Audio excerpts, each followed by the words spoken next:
अगर हमें स्कूलों में कंटिन्यू किया जाए तो हम इन्हीं बच्चों के साथ आगे बढ़ते और ये गैप जो ये ख़त्म हो जाती। हमें भी 6 महीने की गैप रहती है और हम यहाँ से जाके फिर दर बदर फिर हमें मजदूरी करनी पड़ती है।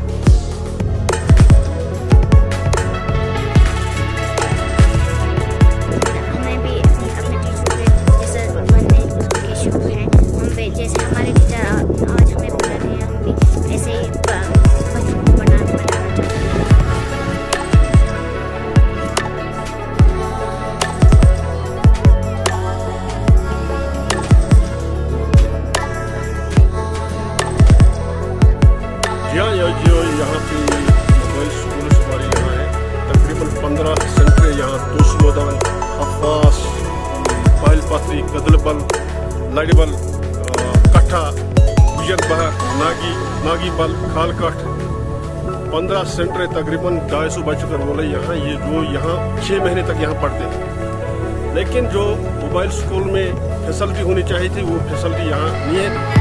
गवर्नमेंट ने इनको टेंट तो दिए हैं, लेकिन बाकी जो है कुर्सियाँ नहीं है, बोर्ड्स नहीं है, बच्चों को खेलने के लिए कुछ सामान नहीं है यहाँ, जैसे कि बच्चे यहाँ खेलेंगे, क्योंकि ये प्राइमरी क्लास होती है यहाँ पे ज़्यादा। तो लिहाजा हमें रिक्वेस्ट है कि इनको ज़्यादा इनकी जो टीचर हजरात है यहाँ, मोबाइल टीचर जो होते यहाँ, उनको 6 महीने गवर्नमेंट तनख्वाह देता, 6 महीने से इनको घर में बैठना वो इनके लिए बहुत मुश्किल पैदा होती है। लिहाजा हमारी रिक्वेस्ट है कि इनको भी कंटिन्यू किया जाए और बच्चों को भी फैसिलिटी दिया जाए, जिससे बच्चे यहाँ पढ़ेंगे, जहाँ जिससे बच्चों को खेलने के लिए वॉलीबॉल हो, क्रिकेट सामान हो, बाकी हो, जिससे वो खेलेंगे।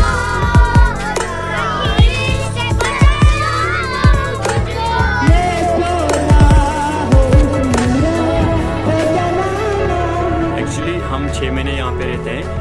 गवर्नमेंट ने हमारे लिए टेंट्स प्रोवाइड किए, लेकिन इसमें ना लाइट है, ना प्रॉपर मतलब हमें शेल्टर दिया गया है, लेकिन ना बच्चों के लिए कोई फैसिलिटीज़ अवेलेबल है। यहाँ पे बुक्स भी होनी चाहिए, बच्चों के लिए यूनिफॉर्म होनी चाहिए, बच्चों के लिए हमारे लिए रेन कोट होना चाहिए, हमारे के लिए शूज़। यहाँ पे बारिश ज़्यादा आती है, कभी कभी तूफ़ानी बारिश आती है, मैटिंग हमें प्रोवाइड नहीं की गई, लाइटिंग सिस्टम हमारा नहीं है, बस हमें एक टेंट प्रोवाइड किया जाता है और हमें यहाँ भेजा जाता है। लेकिन हम अपने पैसों से, हमारी सैलरी बहुत कम है, उसी में हम ये खर्चा निकाल लेते हैं। जो खाना पीना यहाँ हम 24 घंटे ड्यूटी देते हैं, क्योंकि हमारा घर है वो बहुत दूर है यहाँ से, तो हम अप डाउन नहीं कर सकते, तो हम यही रहते हैं। हमें बहुत से मतलब मुश्किलात का सामना करना पड़ता है, हमें ये मौसम से भी लड़ना पड़ता है, यहाँ पे वालों का भी खतरा रहता है। हमें अगर टेंट प्रोवाइड किया गया, लेकिन इसमें फेंसिंग होनी चाहिए, बंद होना चाहिए, कोई मतलब अच्छी सहूलियत नहीं है बच्चों के लिए भी। ये बच्चे बिलो पॉवर्टी लाइन बिलोंग करते हैं, इनको यूनिफॉर्म होनी चाहिए प्रॉपर, इनको शूज़ होने चाहिए, इनके लिए MDM होना चाहिए, खाना होना चाहिए, जैसे नीचे स्कूलों में इनको प्रोवाइड किया जाता, TLM होना चाहिए इनके लिए।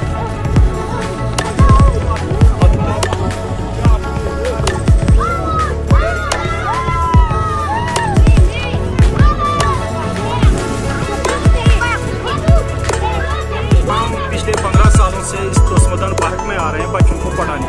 अल्हम्दुलिल्लाह अगर देखा जाए पहले के हिसाब से बच्चे आज ठीक तादाद में स्कूल आ रहे हैं, बच्चे अच्छी तरह पढ़ने आते हैं, जिसका हमें फख्र है। तो अगर और देखा जाए तो बच्चों को पढ़ने का बहुत ही शौक था, बहुत ही पोटेंशियल था इन बच्चों में, लेकिन बदकिस्मती की वजह यह है कि इनकी तरफ सरकार कोई ध्यान नहीं दे रही है। इनको जो इनके लिए पढ़ाई का सामान होना चाहिए, खेलकूद का सामान, जैसे नीचे हम स्कूलों में देखते हैं, गाँव के स्कूलों में, तो उस निस्बत आपने खुद यहाँ पे जायजा लिया कि कपड़े की गेंद बना के ये खेलते हैं, किसी ने सॉक्स की गेंद बनाए और लकड़ी का बैट हाथों से अपने हाथों से बनाया है, कुल्हाड़ी से, तो उसी से खेल रहे हैं। बच्चियाँ यहाँ आपने देखा होगा डिस्पोजल गिलास, ढक्कन और ये टूटे फूटे सामान जो यहाँ बिखरे रहते हैं, पड़े रहते हैं, उनसे काम अपना चला लेते हैं, अपना शौक पूरा करते हैं। जैसे कि इनका फारिग टाइम होता है लंच के बाद, तो उसमें ये खेल कूद ऐसे ही करते हैं, जिसके लिए हमें सामान की बहुत ज़रूरत थी।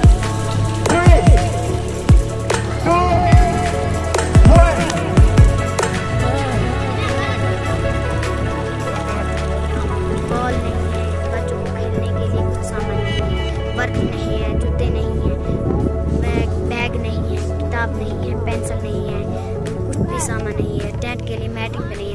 बैठे तो वहाँ पे बैठ भी नहीं सकते।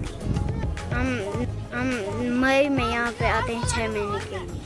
अरे बाबा मवेशी के साथ मवेशी यहाँ पर लाते हैं और उनको चराते हैं। मैं भी उनके पापा के साथ आती हूँ।